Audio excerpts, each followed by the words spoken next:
사도신경. 나는 전능하신 아버지 하나님 천재 창조주를 믿습니다. 나는 그의 유일하신 아들 우리 주 예수 그리스도를 믿습니다. 그는 성령으로 잉태되어 동정녀 마리아에게서 나시고 본디오 빌라도에게 고난을 받아 십자가에 못 박혀 죽으시고 장사한 지 사흘 만에 죽은 자 가운데서 다시 살아나셨으며 하늘에 오르시어 전능하신 아버지 하나님 우편에 앉아 계시다가 거기로부터 살아있는 자와 죽은 자를 심판하러 오십니다. 나는 성령을 믿으며 거룩한 공교회와 성도의 교제와 죄를 용서받는 것과 몸의 부활과 영생을 믿습니다. 아멘.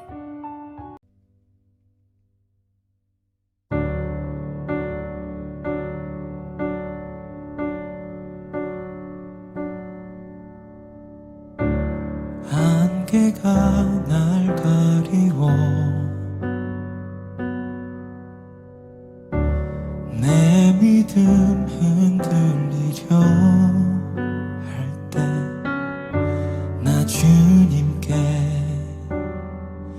나아가네. 주님은 산 같아서 여전히 그 자리에 계셔. 눈을 들면 보이리라 날 위한 그 사랑. 주는 나의 도움이시며 주의 계획 영원하시네. 주의 위엄 앞에 믿음으로 순종해 예배드리리.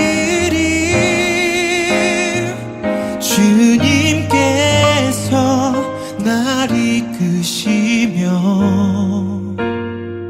주가 항상 함께 하시네. 주의 사랑하네. 믿음으로 순종해 예배드리리. 주는 나의 도움이시며 주의 계획 영원하시네. 주의 사랑하네. 믿음으로 순종해 예배드리리.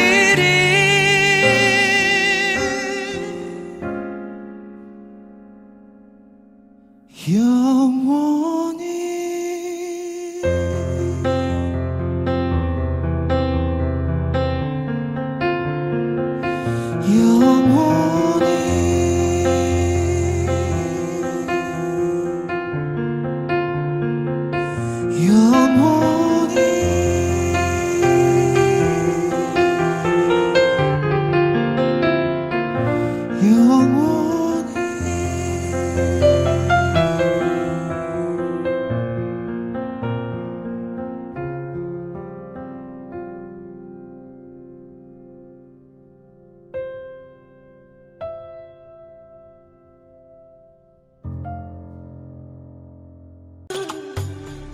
벨사살 왕이 그의 귀족 1000명을 위하여 큰 잔치를 베풀고 그 1000명 앞에서 술을 마시니라.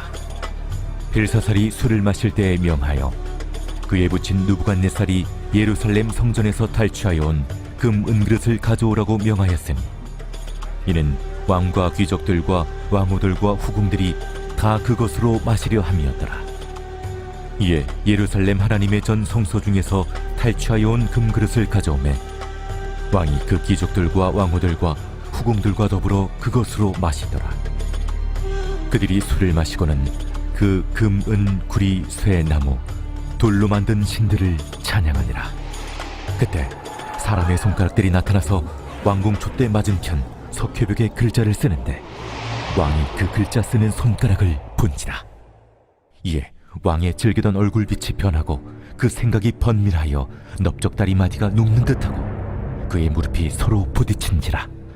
왕이 크게 소리질러 술객과 갈대아 술사와 점쟁이를 불러오게 하고 바벨론의 지혜자들에게 말하되, 누구를 막론하고 이 글자를 읽고 그 해석을 내게 보이며 자주색 옷을 입히고 금사슬을 그의 목에 걸어주리니 그를 나라의 셋째 통치자로 삼으리라. 그때 왕의 지혜자가 다 들어왔으나 능히 그 글자를 읽지 못하며 그 해석을 왕께 알려주지 못하는지라. 그러므로 벨사살 왕이 크게 번민하여 그의 얼굴빛이 변하였고 귀족들도 다 놀라니라. 왕비가 왕과 그 귀족들의 말로 말미암아 잔치하는 궁에 들어왔더니 이에 말하여 이르되, 왕이여, 만수무강하옵소서. 왕의 생각을 번민하게 하지 말며 얼굴빛을 변할 것도 아니니이다. 왕의 나라에 거룩한 신들의 영이 있는 사람이 있으니 곧 왕의 붙인 때에 있던 자로서 명철과 총명과 지혜가 신들의 지혜와 같은 자니이다. 왕에 붙인 느부갓네살 왕이 그를 세워 박수와 술객과 갈대와 술사와 점쟁이의 어른을 삼으셨으니 왕이 베드사살이라 이름하는 이 다니엘은 마음이 민첩하고 지식과 총명이 있어 능히 꿈을 해석하며 은밀한 말을 밝히며 의문을 풀 수 있었나이다.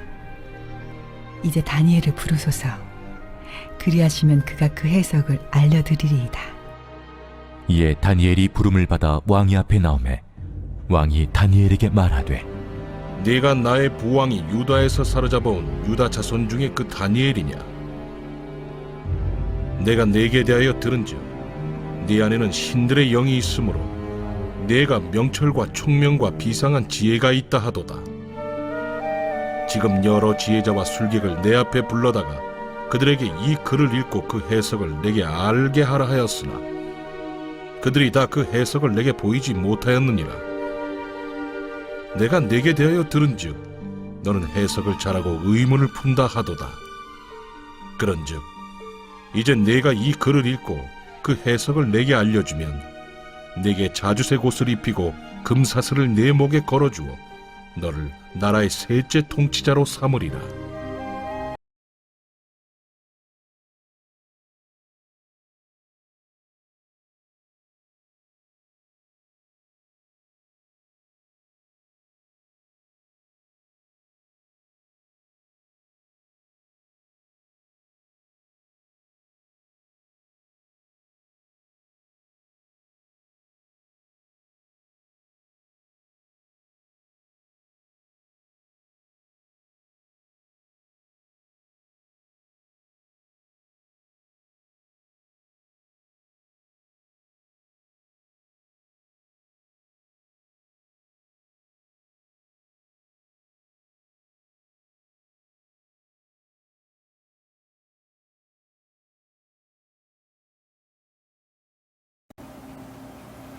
샬롬. 오늘 하루도 우리 삶 속에 하나님의 복주심이 넘칠 수 있기를 원합니다. 오늘 함께 읽은 말씀에 벨사살 왕이 나옵니다. 이 사람은 느부갓네살 왕이 죽은 후에 4명의 왕이 지나가는데 그때 이 권력과 암투로 인해서 세워진 왕마다 길게 가지 못하고 그러다 보니 나라가 혼란해지고 또 쇠약해졌습니다. 그런 와중에 이 바벨론 마지막 왕으로서 이 벨사살 왕이 나라를 다스리게 되었습니다. 성경 역사에서는 이 시기를 신바벨론이라고도 말하는데 그 이유는 사실상 이 벨사살의 아버지 나보니두스라는 왕이 있는데 그 시기에 바벨론이 멸망했었기 때문입니다. 그러나 오늘 이 벨사살의 통치는 바벨론을 그대로 이어받고 있기 때문에 신바벨론이라고 부르기도 합니다. 앞서 느부갓네살 왕은 다니엘과 또 그 세 친구를 통해서 두 번의 꿈과 또 그 풀무불에서 건지시는 하나님의 능력을 그가 보고 난 후에야 비로소 하나님을 깨달았었습니다. 그러나 그 이후로 4명의 왕을 거치는 동안 하나님과 다니엘의 이름은 바벨론에서 다시금 잊혀지게 되었던 것입니다. 이런 배경 속에서 오늘 이 벨사살 왕은 하나님을 모르는 왕이었기 때문에 자신의 권력을 과시하기 위해서 1,000명이나 되는 귀족들을 불러서 잔치를 벌이고 있었습니다. 그런데 이 벨사살이라는 이름의 뜻은 왕이 보호해준다라는 뜻을 가지고 있습니다. 우리는 지금까지 이 다니엘서를 보아왔던 것처럼 다니엘서를 통해서 하나님께서 반복적으로 계시해 주시는 것은 무엇이냐? 이 땅에 영원한 나라는 없고 또 영원한 권력도 없다는 것이었습니다. 그러나 하나님을 모르는 이 벨사살은 왕이 보호해 준다라는 자신의 이름처럼 자기 자신을 신처럼 높여서 백성들에게 영광을 받기를 원했던 것 같습니다. 오늘 말씀의 2절을 보면 이 벨사살이 잔치에서 술을 마시면서 부친 느부갓네살이 예루살렘 성전에서 가져온 금그릇, 은그릇을 가져오겠습니다. 그럴 때에 여기 보면 이 느부갓네살 왕을 부친이라고 번역을 했는데 그러나 이 말은 원문 성경을 찾아보면 아버지라는 뜻도 있지만 조상, 열조라는 뜻도 함께 가지고 있습니다. 그러므로 이 말은 벨사살이 자신의 그 선조 중에 선대 왕이었던 느부갓네살이 예루살렘에서 가져온 그릇들을 이제 가져와서 자기 앞에 대령하게 했다라는 뜻입니다. 그런데 이 그릇들은 하나님의 전, 즉 성소에서 가져온 그릇들인데 그것을 술잔으로 사용하면서 급기야는 4절에 그들이 우상으로 만든 신들을 찬양했다 그랬습니다. 결국 바벨론 땅에 다시금 하나님의 심판이 임하였습니다. 손가락이 나타나서 벽에 글을 썼는데 바벨론의 모든 박사들과 술사들과 지혜자들이 모였지만은 그 글을 해석할 수 있는 사람은 없었습니다. 결국 왕비의 추천을 받아서 다시 한번 다니엘이 왕 앞에 서게 됩니다. 근데 여러분 이 장면은 우리에게 낯설지가 않죠. 다니엘서 2장에서 느부갓네살의 첫 번째 꿈을 해석할 때도 똑같은 내용이 나오고 또 4장에서 느부갓네살의 두 번째 꿈을 해석할 때도 역시 똑같은 내용이 나옵니다. 그리고 오늘 5장에서 벨사살 앞에 나타난 이 손가락 글씨를 해석하는 일에도 똑같이 다른 모든 사람들은 그 뜻을 알 길이 없고 오직 다니엘만이 그 앞에 섰습니다. 왜 이렇게 같은 일들이 반복되고 있을까요? 이것은 죄로 인해 자꾸 하나님을 떠나는 인생의 결국이 어떠한지를 우리에게 보여주고 있는 것 같습니다. 느부갓네살도 또 풀무불에서 건진받은 하나님의 능력을 보았고 또 두 번의 꿈으로 경고를 받았지만 깨닫지 못했습니다. 결국 그 자신이 짐승같이 7년의 징계를 받은 후에야 하나님을 바로 알게 되었었죠. 이처럼 이 땅에 영원한 왕국도 없고 영원한 권세도 없는 것처럼 하나님을 바로 알지 못하는 인생은 결국 그 인생의 종말과 함께 줄 끊어진 연과 같이 소망이 끊어진 인생이 된다는 것을 우리에게 말씀해 주고 있습니다. 또 한 가지는 하나님을 알고도 그 은혜를 수시로 망각하고 또 하나님의 나라와 다스림에 대해 늘 깨어있지 않은 사람은 금방 세상 욕심과 정욕에 넘어질 수밖에 없다라는 것을 또한 우리에게 보여주시고 있는 것 같습니다.